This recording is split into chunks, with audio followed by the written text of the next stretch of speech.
Bonjour et bienvenue à cette émission. Je suis Cédric Zongo et aujourd'hui, je vais vous partager quelques étapes concrètes pour devenir financièrement libre. Alors, premièrement, qu'est-ce que la liberté financière? La réponse, tout dépend à qui est-ce que vous posez la question.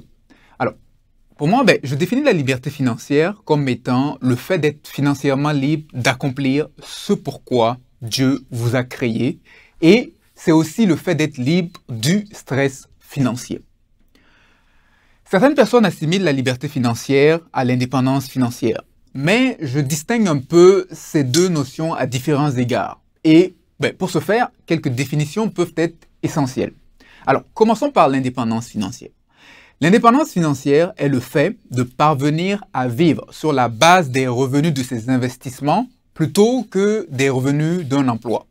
C'est par exemple parvenir à vivre sur la base des revenus de loyer que vous percevez au point où vous n'avez plus besoin d'un emploi journalier pour subvenir à vos charges.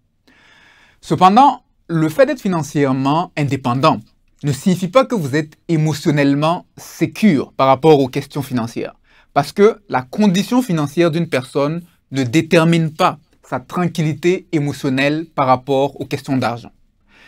Vous pouvez être indépendant financièrement, mais vivre quand même avec la peur de manquer, avec la crainte constante de perdre vos investissements. L'indépendance financière est une étape mathématique et c'est une étape bonne à viser, mais elle ne veut pas dire que vous êtes libre d'un certain stress financier intérieur. De plus, être financièrement indépendant ne signifie pas que vous êtes en train d'accomplir ce pourquoi vous avez été créé. Pour certaines personnes, oui, mais pour d'autres, non.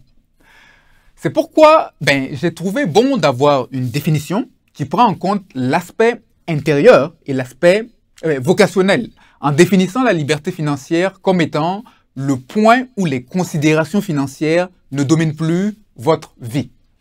Alors, vous êtes financièrement libre de faire ce pourquoi vous avez été créé et vous êtes libre du stress financier. Cette définition, en fait, implique différentes choses. Elle implique, en fait, que le but premier de la liberté financière, c'est l'accomplissement de ce pourquoi vous avez été créé. Il faut comprendre une chose. L'argent n'est qu'un outil au service du but pour lequel vous avez été créé. Et je vais le répéter parce que c'est important à saisir. L'argent n'est qu'un outil au service du but pour lequel vous avez été créé. Et il faut comprendre que vous et moi, nous avons été créés pour un but. Et votre plus grande satisfaction dans la vie ne se trouve pas dans la quantité d'argent que vous aurez accumulé. Bien que, disons-le, l'argent soit une bonne chose à avoir.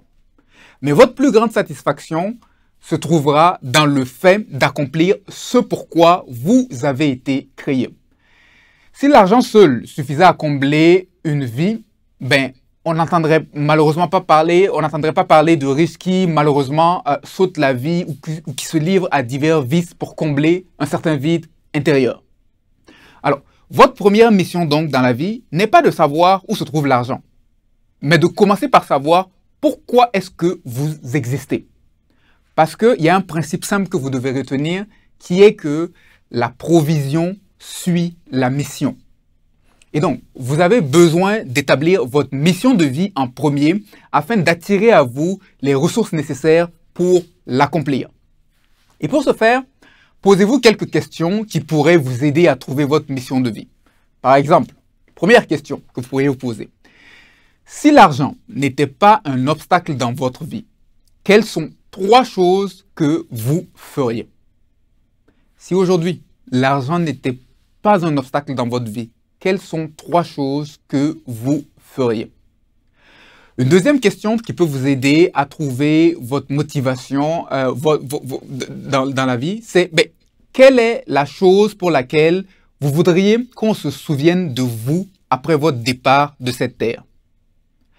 Quelle est la chose pour laquelle vous voudriez qu'on se souvienne de vous après votre départ de cette terre? Et vous pouvez subdiviser cette question en plusieurs sous-questions. Par exemple, qu'aimeriez-vous que votre famille et vos amis proches retiennent de votre passage sur Terre? Et qu'aimeriez-vous que le cercle plus élargi retienne de votre passage? Ces quelques questions vont vous aider à identifier votre mission. Mais il faut savoir que découvrir sa mission de vie est un processus évolutif. Et donc, c'est important de revenir constamment afin d'affiner en fait cette mission-là. La deuxième étape clé dans le chemin vers la liberté financière, c'est de vous engager à constamment travailler sur vos émotions par rapport à l'argent. Et vous avez des émotions telles que la peur de manquer, la culpabilité, la peur du risque, etc. peuvent en fait devenir paralysantes dans la marche vers votre liberté financière. Par exemple, la peur du risque va faire en sorte que vous allez garder tout votre argent dans des dépôts à terme plutôt que d'investir une partie de cet argent dans des propriétés ou en bourse afin de vous générer du rendement. Il est donc tout autant essentiel de travailler sur vos émotions par rapport à l'argent parce qu'elles peuvent devenir paralysantes pour vous empêcher de poser certaines actions. Et là également, il faut savoir que travailler sur ces émotions est un travail de toute une vie, mais dont vous devez en être conscient dès les débuts. Et ces deux éléments que sont connaître sa mission de vie et travailler sur ses émotions sont deux éléments fondateurs et sont un peu ce que j'appellerais l'étape 0 vers la liberté financière. C'est vraiment la base, le commencement. Et l'étape 0 parce que ce sont des choses auxquelles on doit y revenir constamment. Ce sont des étapes auxquelles continuent. Et par la suite, on peut aller vers des phases plus techniques qui sont les suivantes que je vais vous proposer.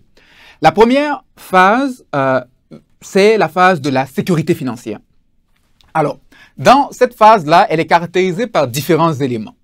La première chose qui caractérise la phase de la sécurité financière, c'est que vous avez une activité rémunératrice qui vous permet d'avoir des revenus récurrents sans dépendre d'autrui pour vos besoins de base. La deuxième chose qui caractérise cette phase de la sécurité financière, c'est que vous avez remboursé vos dettes à la consommation. Et donc, c'est-à-dire toutes vos dettes personnelles autres que l'emprunt immobilier. Par exemple, le crédit automobile, les découverts bancaires, le crédit pour le mobilier, etc. La troisième chose qui caractérise cette première phase de la sécurité financière, c'est que vous avez également établi ce qu'on appelle un fonds d'urgence, c'est-à-dire une épargne de précaution d'au moins 3 à 6 mois de vos dépenses essentielles afin de vous aider à pouvoir faire face à certains coups durs et imprévus qui pourraient arriver, tels qu'une perte d'emploi ou une maladie qui vous met en arrêt pour quelque temps. Et sur le point de vue émotionnel, cette première phase de la sécurité financière est caractérisée en fait par un sentiment où vous vivez avec un certain sens de sécurité. Donc, vous envisagez un peu l'avenir avec sérénité, vous avez la possibilité de mener un train de vie adéquat, de mettre votre famille à l'abri du besoin à moyen terme, de commencer à pouvoir explorer certaines de vos passions, mais vous n'avez pas encore appris à faire des épargnes pour des acquisitions majeures ou encore appris à investir. Et c'est là qu'intervient la deuxième phase vers la liberté financière. C'est la phase où vous allez commencer à faire des acquisitions et des investissements majeurs. Et donc, c'est la phase où vous allez commencer à épargner pour l'acquisition d'une maison, par exemple. Certaines personnes mélangent souvent les étapes et commencent par construire, par acheter une maison avant d'assurer de s'être créé une sécurité minimale, comme avoir une épargne de précaution. Mais c'est important de savoir qu'on doit en premier se constituer un fonds d'urgence avant de passer à des projets majeurs. Et l'ordre est important. Il faut savoir en fait que l'acquisition de sa propre maison n'est pas aussi, en fait, ça c'est très important. Il faut savoir en fait que l'acquisition de sa propre maison n'est pas une condition obligatoire pour devenir financièrement libre, particulièrement si tout votre argent va dans le paiement de la maison au point qu'il ne vous reste plus grand-chose à investir ailleurs. Et donc, si vous vous retrouvez dans ces conditions-là, il faut savoir que l'acquisition d'une maison, bien qu'étant un bel accomplissement, peut devenir un piège pour votre accession à la liberté financière. Et parfois, certaines des personnes financièrement libres que j'ai eu à rencontrer étaient des gens qui continuaient à vivre dans une maison louée, mais abordable pour leur budget, afin de maintenir une certaine capacité d'investissement pour générer des revenus additionnels à long terme. Et donc, cette seconde phase est caractérisée en fait par une étape où vous faites l'acquisition d'une maison abordable, si cela est dans vos objectifs, mais surtout où vous commencez à investir pour les études futures de vos enfants ainsi que votre retraite. Parce que bien souvent à la retraite, vous n'obtiendrez pas 100% de vos revenus et vous avez donc besoin de commencer à investir pendant votre vie active afin d'avoir des revenus complémentaires pour compenser la perte de revenus que vous allez encourir à votre retraite. La troisième phase vers la liberté financière, c'est la phase de l'indépendance financière. Donc, nous avons vu la phase où vous travaillez vers votre sécurité financière. La deuxième phase où vous faites les acquisitions majeures et les investissements. Et la troisième phase qui est la phase un peu de l'indépendance financière qui est c'est le moment où vos investissements que vous avez faits dans les phases précédentes ont commencé à générer suffisamment d'argent pour couvrir vos dépenses. Et cela peut prendre des dizaines d'années avant de se produire. Il est donc important de commencer à investir assez tôt. Et donc, cette phase est intéressante dans la mesure où vous pouvez vous permettre de réduire vos heures de travail et vous consacrer à des choses qui vous intéressent plus. Si jamais votre travail principal n'était pas pour vous votre mission de vie. La quatrième phase, c'est la phase de la pleine liberté. Et c'est la dernière phase. C'est celle en fait où vous vivez pleinement votre liberté, où l'argent ne dicte plus vos décisions, où vous êtes pleinement libre de maximiser votre impact. Elle est une phase en fait qui est beaucoup plus émotionnelle et mentale qu'une phase financière en tant que telle. Et les personnes financièrement libres vivent avec un sentiment d'abondance, peu importe le montant qu'elles ont. Et en fait, ce sont des personnes qui sont libres d'utiliser leur temps et leur argent pour faire un impact parce qu'elles ont un sens de mission. Et vous pouvez être financièrement libre avant même d'être financièrement indépendant. Mais l'idéal, c'est d'avoir de l'argent et un propos, les deux ensemble. Parce que les deux ensemble vont maximiser l'impact de votre passage sur Terre. Alors, comment être financièrement libre? Premièrement, en s'engageant à découvrir sa mission de vie. Deuxièmement, en s'engageant à travailler sur ses peurs et ses émotions relatives à l'argent. Troisièmement, en travaillant à travers les différentes phases que sont la sécurité financière, l'investissement et l'indépendance, viser l'indépendance financière. Et vous devez donc savoir que la liberté financière est un long marathon, mais qui se vit une étape à la fois qui doit commencer aujourd'hui pour vous. Alors, j'espère que ce contenu vous aura été utile. Et pour plus de ressources, rendez-vous à l'adresse qui apparaît à l'écran. C'était Cédric Zongo et je vous souhaite une agréable suite de journée.